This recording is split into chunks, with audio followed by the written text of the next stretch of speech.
Hello boys and girls, welcome to Thursday's story time. Now today we're continuing the story that we started yesterday about the little girl Anna. Now mums and dads, just take note that this is a Bible story and there's a story woven through it for children. So this one is called The Woman in the Crowd. The crowd jostled and pressed around Jesus and the disciples as they went with Jairus. Now in the crowd there was a poor, miserable woman. She was ill with a disease that no doctor seemed able to cure. For 12 years she had spent all her money on doctors, and now she was worse. She had heard of Jesus, of course. I would never dare to speak to him or ask him to heal me, she thought. But suppose I got near enough just to touch the hem of his robe. Why, that would be enough to make me well again.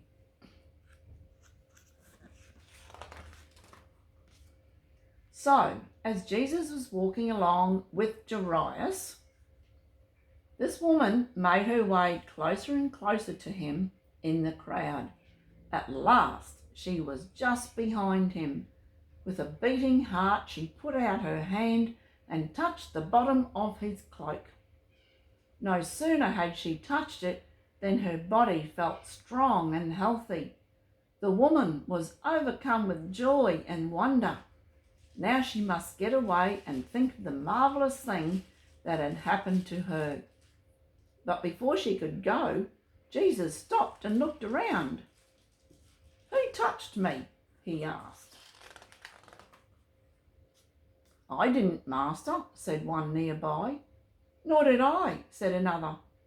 Peter was astonished at Jesus' question. "Master, what do you mean, who touched you?" he asked. "Look at the crowd around you.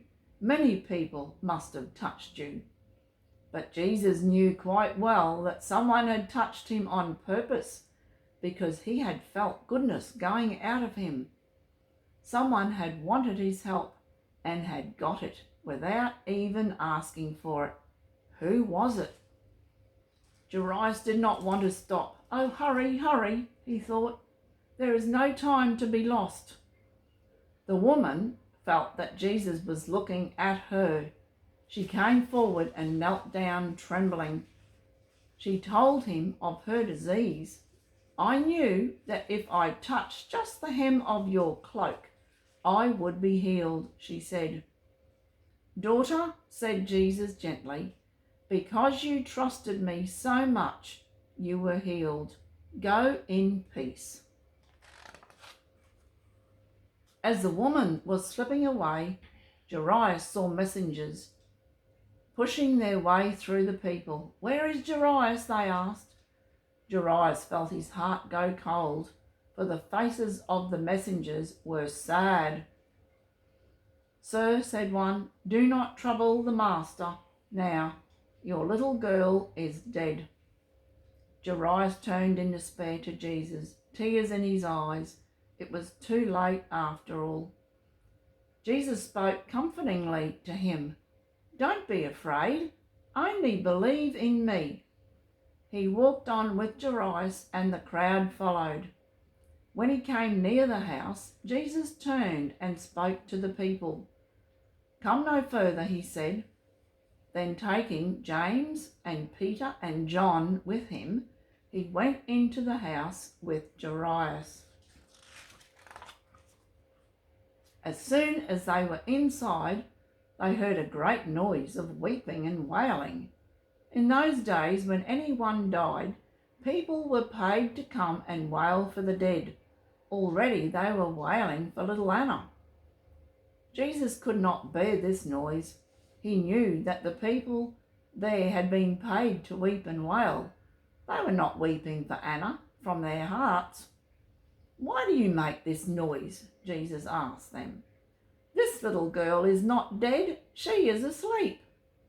Then they all laughed at him, for they had seen that the child was dead.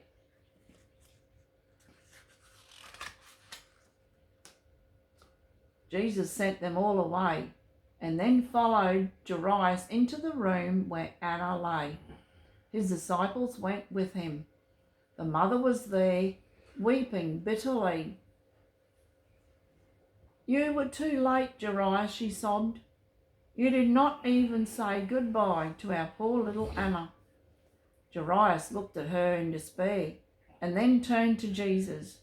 No one but Jesus could do anything now. Jesus stood by the bed, looking at the child who lay so still. He put out his hand and took Anna's in his.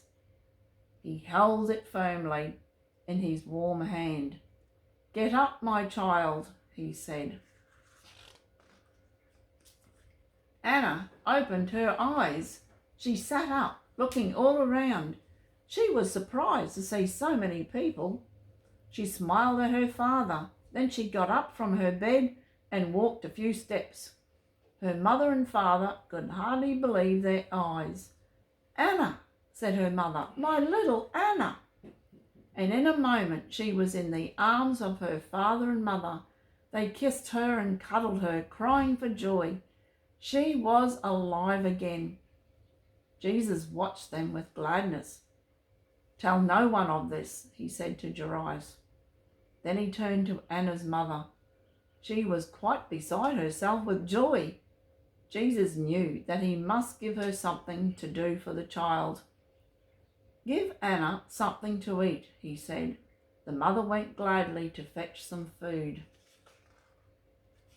Jesus went from the house, leaving behind a very happy family. "I want to see that man again," said Anna to her parents. "He is kind. I like him." And so when Jesus visited Capernaum and the children came around him, little Anna was always there waiting. She listened to his stories, gazing up into his clear, steadfast eyes. She would do anything in the world for Jesus. I hope you enjoyed that story, boys and girls, a very happy ending story. And I hope you'll join me again tomorrow for Friday's story.